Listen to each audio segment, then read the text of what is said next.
Vamos a orar y entonces así arrancamos. Los invito a que oremos. Padre, te damos gracias por tu bondad, por tu paciencia, porque en este caminar nuestro en que vamos poco a poco avanzando, algunos más rápido, otros más lento, nos tropezamos, te ofendemos en múltiples ocasiones porque pecamos, pero te damos gracias porque nos recibiste como tus hijos por la obra de Cristo en la cruz. Y te damos gracias porque nos dejaste el recurso de la confesión para ponernos a cuenta contigo y poder mantener la dinámica de nuestra comunión contigo. Te damos gracias porque Jesucristo hizo un pago completo y total por nuestros pecados. No hay deuda más. Y te damos gracias que ahora que vamos a estudiar tu palabra, vamos a ver un poco de eso. Así que guíanos, ayúdanos y edifícanos con tu palabra. En el nombre de Jesús oramos. Amén. El- la sección de hoy está en Colosenses capítulo 1, versículos 20 al 23. Nosotros nos quedamos en la última sesión que tuvimos ya hace como unas 6 semanas. Vamos a proceder a leer nuevamente esa última sección que estudiamos solo para refrescar nuestra mente. Y está en el capítulo 1 siempre, versículos 15 al 19. Allí leo la sección, dice, Él, o sea, Jesucristo, es la imagen del Dios invisible, el primogénito de toda la creación. No sé si ustedes se recuerdan que ahí mencionamos que por una mala interpretación de esta palabra, habían grupos o hay grupos que se han desviado de la sana doctrina. Dentro de ellos están, por ejemplo, los testigos de Jehová, que consideran que Jesucristo fue creado por el Padre, pero que no es Dios coigual con el Padre. Otros de los que tienen una imagen inadecuada de esto son los mormones, porque al fin y al cabo ellos consideran que Dios, el Padre, es un Dios con un cuerpo físico como el de nosotros, porque lo derivan de que nos hizo a su imagen y semejanza. Y tampoco reconocen la divinidad de Jesucristo. Y desde el inicio de aquella época donde se estaba escribiendo esta carta, ya habían tendencias que su pensamiento era negar la divinidad de Jesucristo, o algunos otros negaban su humanidad. Continúa, el pasaje dice, porque en Él, o sea, en Cristo, fueron creadas todas las cosas, las que hay en los cielos y las que hay en la tierra, visibles e invisibles, sean tronos, dominios, principados, potestades, todo fue creado por medio de Él y para Él. Y Él es antes de todas las cosas. Recuérdese que Juan nos enseñaba que en el principio era el verbo y el verbo era con Dios y el verbo era Dios. Así que cuando aquí dice Pablo, y Él es antes de todas las cosas, habla de su preexistencia a toda la creación. Y agrega que todas las cosas, o sea, toda la creación, subsiste gracias a la obra de Jesucristo. Si Jesucristo no tuviera esa acción de subsistencia, toda la creación se descompondría más rápidamente de lo que se está descomponiendo. Y la creación se está degradando, lo vamos a ver en la sección de hoy, porque cuando Adán pecó, eso trajo consecuentemente llamémosle una maldición para la creación. Y empezó ese proceso de deterioro y aún así, en su amor, el Señor Jesucristo la mantiene, la sostiene. Agrega el pasaje este, dice, y Él, o sea, Jesucristo, es la cabeza del cuerpo que es la iglesia. Él es el principio, el primogénito de entre los muertos, y aquí explicábamos que no fue que Él fuera el primero que resucitó, sino es el primero que resucitó y permaneció vivo para siempre, porque antes de Jesús él ya había resucitado a otras personas, como a la hija de Jairo, el hijo de una viuda y también su amigo Lázaro. Pero Jesucristo es el primogénito entre los muertos porque resucitó para no morir jamás. Para que en todo, dice el versículo, tenga la preeminencia, esté por sobre todo, por cuanto agradó al Padre que en él habitase toda plenitud. Y eso quiere decir que Jesucristo es Dios mismo. Y así entonces vamos al versículo 20, que ya es de la sección del día de hoy. Y el versículo 20 dice, y por medio de él, nuevamente por medio de Jesucristo, reconciliar consigo mismo todas las cosas, tanto sobre la tierra como en los cielos, habiendo hecho la paz mediante la sangre de su cruz. Aquí aparece la palabra reconciliar. Bueno, según el diccionario de la lengua española, reconciliar es volver a las amistades o atraer y acordar los ánimos desunidos. En nuestro lenguaje diríamos es hacer las paces. La palabra reconciliar que aparece en este pasaje en Colosenses es un término griego que su raíz es la palabra catalazo, pero en este versículo no aparece como tal, sino tiene una preposición agregada, ahí se las escribo en rojo. Entonces la palabra que traducen como reconciliar es apocatalazo. La palabra apo, al estar con la palabra catalazo, lo que hace es que le da intensidad a ese verbo. Si el verbo quiere decir reconciliar, el prefijo apo le da intensidad a esa acción de reconciliar. Así que transmite la idea de reconciliar completamente. Así que Pablo cuando está diciendo que Cristo no reconcilió con Dios, es una reconciliación total, plena, no quedó nada pendiente. Esa reconciliación la hizo por medio de Jesucristo y abarcó, dice, todas las cosas, tanto en el cielo como en la tierra. Esta palabra reconciliación usted la utiliza si es que lo hace, ¿verdad? Bueno, ahora ya ha cambiado todo, pero para los que manejan sus cuentas de cheques, normalmente el banco le enviaba a uno por correo en el mes siguiente un informe de todos los movimientos de su cuenta de cheques y le decía ahí al final que era usted responsable de hacer una reconciliación. O sea, usted tenía que agarrar sus registros personales y luego agarrar el informe que le daba el banco y hacer una serie de operaciones para confirmar que el dato que le estaba enviando el banco es el dato que usted tenía. Si encontraba una diferencia, usted tenía que averiguar por qué tenía una diferencia, no anotó un depósito o no anotó usted un egreso, un cheque que ha hecho, hasta que al final cuando usted decía, ah, aquí está, y me salían las cantidades iguales, usted decía, ok, ya reconcilié. O sea, entre el banco y yo estamos en paz. ¿Por qué? Reconciliamos nuestras cuentas.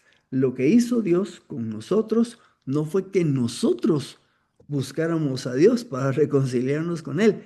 Él nos buscó y Él tomó la iniciativa de reconciliarnos por medio de la obra de Cristo, reconciliarnos con Él. Nosotros éramos deudores, pecadores, esclavos del pecado.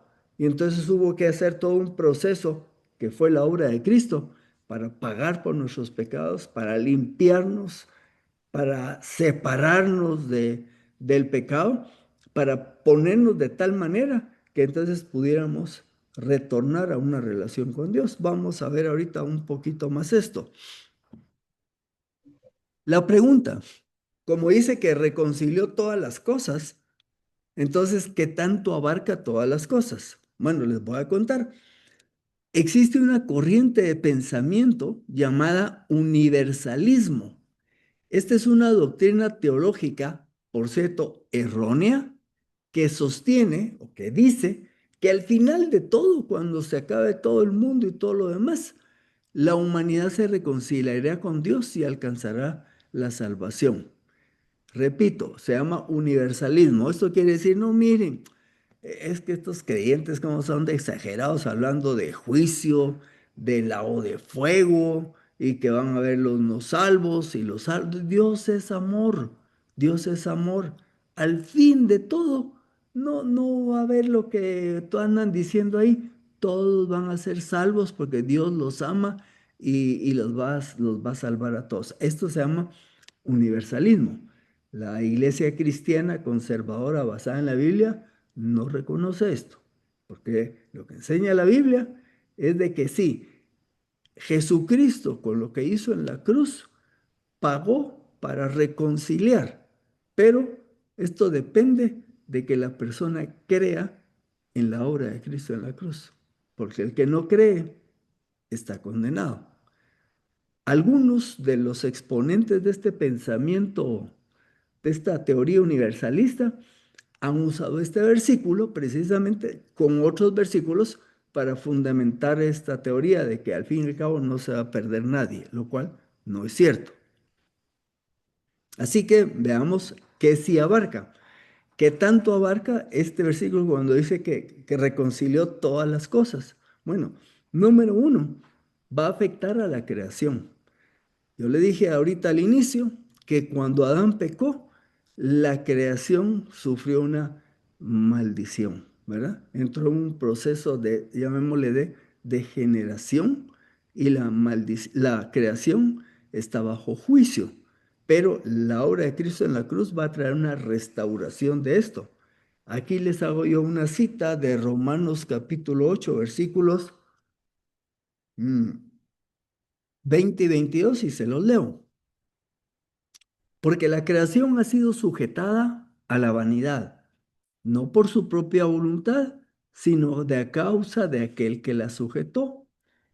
Dice, en esperanza de que aún la creación misma será librada de la esclavitud de la corrupción. Ya vio cómo se describe, está bajo la esclavitud de la corrupción, la creación, para entrar a la libertad gloriosa de los hijos de Dios.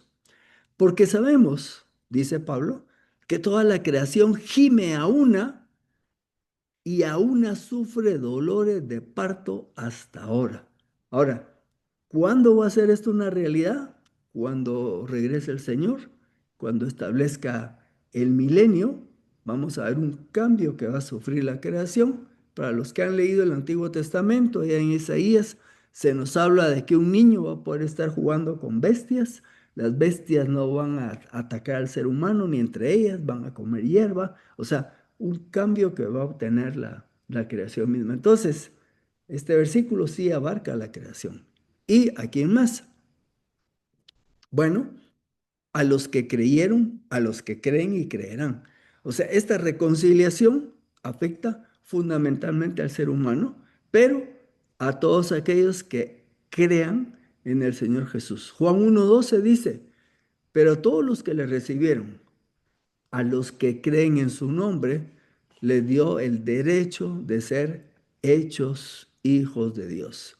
Y para poder llegar a ser hechos hijos de Dios es porque se dio este proceso de reconciliación.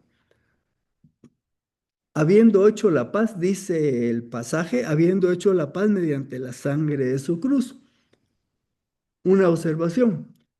Esto quiere decir que el precio de esta reconciliación fue la muerte de Cristo en la cruz, no la sangre en sí, sino que cuando se habla de que la sangre está hablando, porque la sangre representa muerte.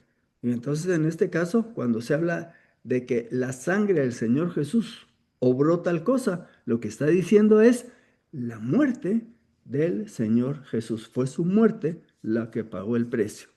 Y usted podría preguntarse, bueno, ¿y por qué fue necesaria esta reconciliación? Bueno, el siguiente versículo nos da la respuesta. Dice que estábamos en un estado de enemistad contra Dios.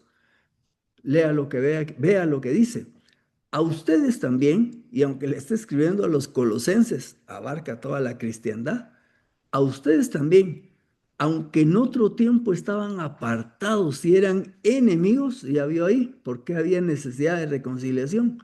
Estábamos extraños, alienados, apartados y éramos enemigos, dice, por tener la mente ocupada en las malas obras. Ahora, Jesús los ha reconciliado en su cuerpo físico por medio de la muerte para presentarlos santos, sin mancha e irreprensibles delante de Él. Sin derramamiento de sangre no hay remisión de pecados. Eso quiere decir, si no hay muerte, no hay pago por los pecados. Cristo tuvo que morir para pagar la deuda de toda la humanidad. Ahora, ¿qué logró?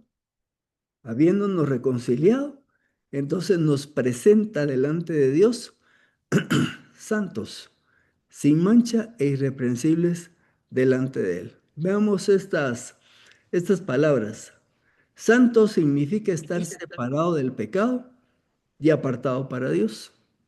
Corresponde a la relación del creyente con Dios. Vamos a repasar esto.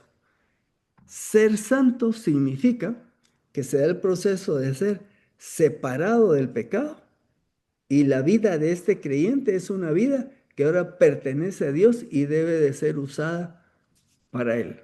Les voy a poner un ejemplo. En el templo habían una serie de instrumentos que se les decían que eran santos. Por ejemplo, una copa. Esa copa era santa porque era apartada para ser usada en las cosas de Dios, en el ritual del templo. Entonces, esa copa no se la podía llevar un sumo sacerdote para dársela a su hijito, a su nietecito, para que jugaran tierra con lodo ahí afuera de las instalaciones del templo. No, ¿por qué? Porque esa copa era para el uso de las cosas de Dios. Así, cuando se habla de santidad en nuestro caso, nuestra vida no está para ser usada en lo que a Dios no le agrada, sino nuestra vida está para ser usada en lo que a Dios sí le agrada. Me voy a permitir aquí repasar unos conceptos de lo que es la santificación. Eh, la santificación la dividen los estudiosos en tres aspectos. Dicen, está la santificación inicial, hay una santificación progresiva y hay una santificación final. ¿Cuál es la diferencia entre las tres? Santificación inicial es cuando una persona cree en Cristo y cuando el Espíritu Santo entra en su vida y le produce el nuevo nacimiento, entonces en ese momento la toma y es santa, está apartada para Dios. Esa es la santificación inicial o llamémosle posicional, ¿verdad? Luego viene la santificación progresiva. Y esta es la que en la vida práctica uno va caminando, creciendo y madurando, apartándose del pecado y caminando para que la vida de uno sea útil para Dios. Entonces, ahí es donde está trabajando el Espíritu Santo con nosotros. Un ejemplo, usted es todo malhumorado, eh, mascado, ¿verdad? Y haga de cuenta que usted antes de conocer a Cristo, ese era su estado permanente. Cuando cree en Cristo y el Espíritu Santo empieza a obrar en usted, entonces usted ya en vez de pasarse 24 horas malhumorado y mascado, ¿no? Estoy hablando metafóricamente, porque no estamos despiertos 24 horas, ¿no? Pero poco a poco empieza a cambiar nuestro carácter. El Espíritu Santo empieza a obrar en nosotros que tengamos actitudes de amor, de dominio propio, de bondad, de benignidad. Y entonces nuestra misma familia empieza a ver poco a poco un cambio progresivo. Estoy poniendo un ejemplo en un área específica, puede ser cualquier otra área, puede ser la mentira, puede ser la chismorreo, eh, patojos adultos que están viendo porno y empiezan a dejarla de una manera radical o a veces progresiva hasta que van librándose. ¿Por qué? Porque su vida cada vez es más santa, más dedicada a Dios. Así que eso es por tocar el tema de la santidad. El versículo dice también que Jesús nos presenta sin mancha. Eso quiere decir intachable. Al referirse a nosotros indica que la reconciliación nos reviste de un carácter intachable. No se nos puede señalar algo. Ojo, No es que nos convirtió en un solo abrir y cerrar de ojos en perfectos, pero delante de Dios somos intachables. ¿Por qué? Porque Dios ya no me mira a mí, sino ve a Cristo en mí. Y la tercera que menciona aquí dice que es irreprensible. Nuevamente dice que no solo estamos libres de mancha, sino que nadie puede presentar cargos en nuestra contra.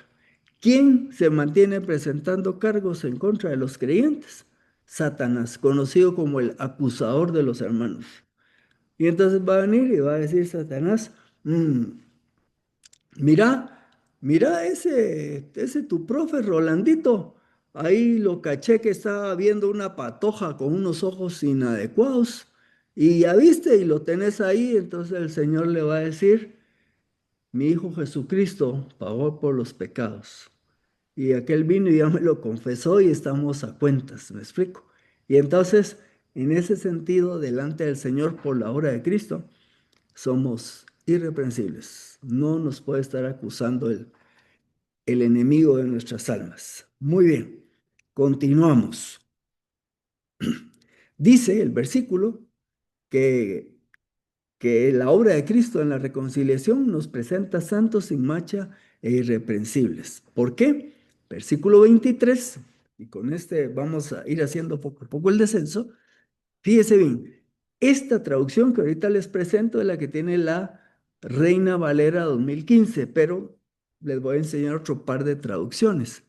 La Valera dice que Cristo nos presenta santos sin mancha y irreprensibles delante de Dios, por cuanto, dice, estos creyentes permanecen fundados y firmes en la fe, sin ser removidos de la esperanza del Evangelio que han oído, evangelio que ha sido predicado en toda la creación debajo del cielo, y termina Pablo diciendo, de este evangelio yo, Pablo, llegué a ser ministro. Esa última parte no la vamos a ver hoy, pero sí vamos a ver la primera, el grueso del versículo.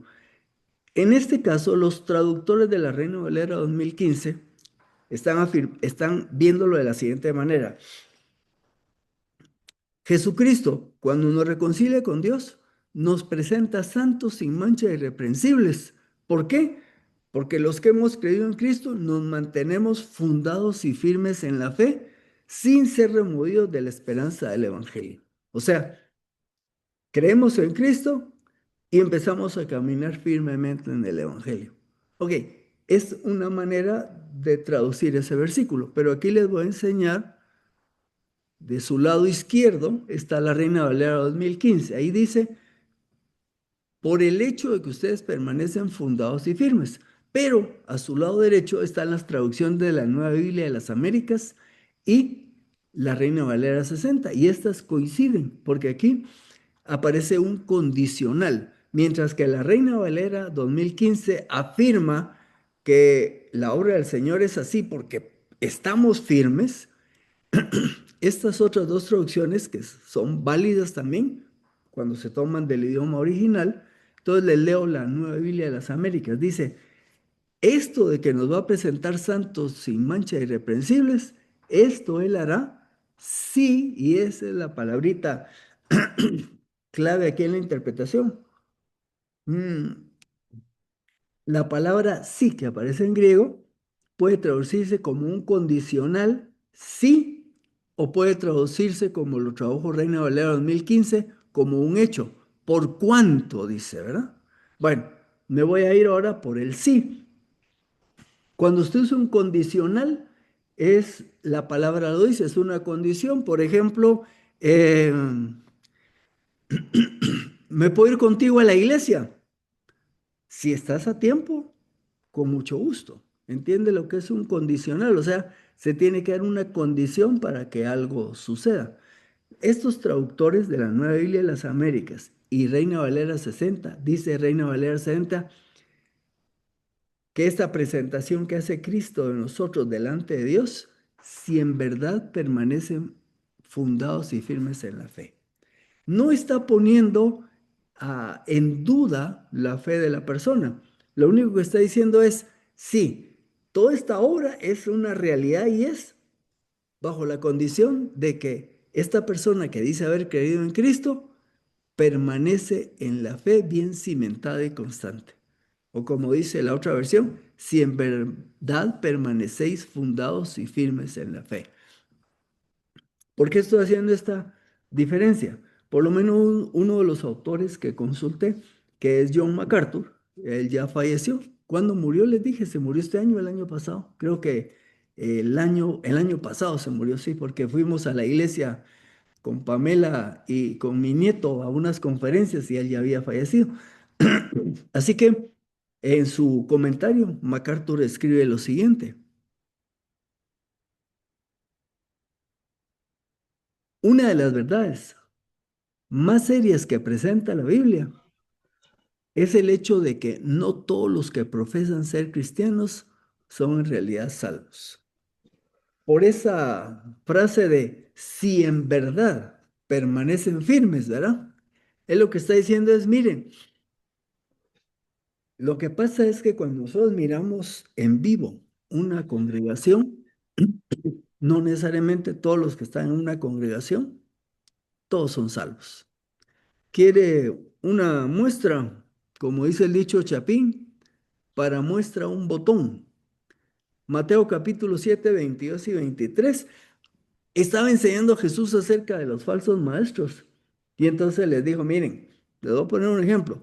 Un árbol bueno da un fruto bueno y un árbol malo da un fruto malo. Ahí estaba ayudándoles a los que lo oían a diferenciar, ¿verdad? Y entonces llega a este versículo que dice, en un día futuro, muchos me dirán en aquel día, Señor, Señor, no profetizamos en tu nombre no echamos demonios y en tu nombre no hicimos muchas obras poderosas. Y Jesús dice, entonces yo les declararé, nunca les he conocido. Apártense de mí, obradores de maldad. Les cuento que MacArthur periódicamente compartía el evangelio dentro de la iglesia. La iglesia de él se llama Grace Community Church y él acostumbraba presentar el evangelio ahí en la congregación. ¿Por qué? Porque él decía, "Es que aquí hay gente que no ha creído en Cristo. Entonces, periódicamente hay que estarles compartiendo, porque no todo el que esté en una iglesia es porque es salvo. Y aquí les enseñé esto, ¿ah? Jesús dijo, muchos me dirán, Señor, Señor. Y hasta que hicieron un montón de cosas en mi nombre, y yo les voy a decir, perdonen, no los conozco. ¿Quieren ver algo más que dijo antes de estas palabras Jesús? Si nos hacemos la pregunta, ¿cómo puedo saber quién es verdadero creyente?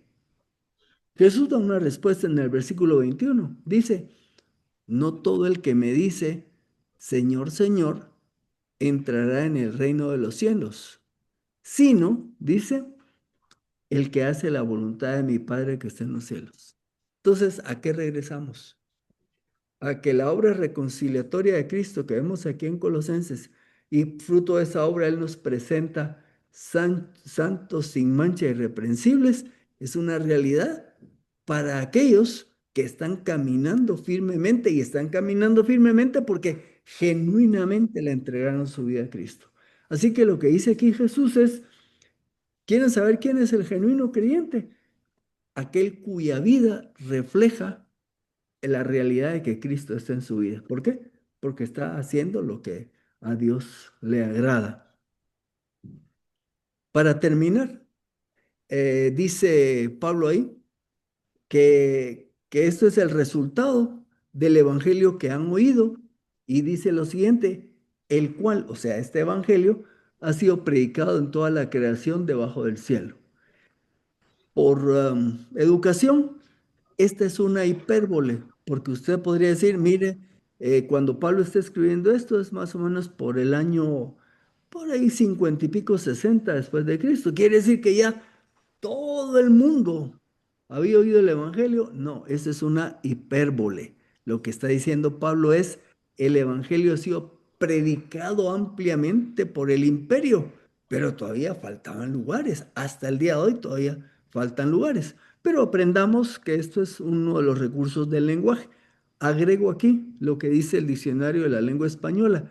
Una hipérbole es una figura que consiste en aumentar o disminuir exageradamente aquello de que se trata.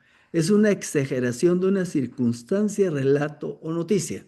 Así que cuando Pablo dice, evangelio que ha sido predicado en toda la creación debajo del cielo, quiere decir ampliamente. Bueno, cierro. ¿Cómo puedo saber si soy un verdadero creyente? Porque ahora que hablamos de esto, usted me va a decir, ala, pues, me estás diciendo que no todos son creyentes en una congregación o en múltiples congregaciones. ¿Y uno cómo puede saber si uno sí o uno no? Bueno, hagas estas preguntas. Eh, ¿Tienes o no tienes ganas de orar? ¿Qué caracteriza tu vida? Si me dices que nunca oras, me inquieta. Dos, ¿tienes o no tienes ganas de leer la palabra? Ay, mire, yo tengo como voy para 6 meses que ni siquiera la abro. Ay, ay, ay, eso me está inquietando más, ¿verdad? Porque un genuino creyente quiere platicar con Dios. Un genuino creyente quiere leer la palabra de Dios. No le digo que se pase 24 horas, pero que ahí va. Tiene el anhelo de ir aprendiendo de la palabra. Una más. Cuando pecas o después de pecar, te sientes mal. Porque si no te sientes mal y seguís tu vida como que sin nada, ah, otra vez ya estamos preocupados. Por ejemplo, si, ¿qué le dijera yo? Agarro una, bueno, esto ya es viejada, agarro una revista pornográfica, ¿no? Ahora es que en un teléfono o algo, ¿ah? Y me pongo a ver una serie de imágenes ahí que no agradan a Dios. Y después de verlas, tranquilo, ni pena me da, ¿verdad? Ah, si usted quiere saber si de verdad es cristiano, hágase la pregunta. Cuando usted le falla a Dios, ¿se siente mal? Un genuino creyente sí se siente mal. Y óigame, todos pecamos, ¿me explico? Eso, no hay alguien que pueda decir, yo nunca peco. No, todos pecamos. Y el punto es, ¿cómo me siento después de pecar? Un verdadero creyente no se va a sentir bien, ¿verdad? Algunos se tardan más en ponerse a cuentas con Dios, otros lo hacen rápido, pero mientras no lo hagan, el genuino creyente no se siente mal porque el Espíritu Santo le está haciendo ver que eso que hizo, eso que está pensando o eso no le agrada a Dios. Y una más, ¿qué experimentas cuando te reúnes con otros cristianos? No, a mí me cae mal, yo prefiero estar solo. A mí eso de reunirme con otro, un genuino creyente disfruta de reunirse con otros creyentes. Bueno, solo se la dejo para que lo piense. Vamos a llegar hasta acá. Les deseo un buen descanso.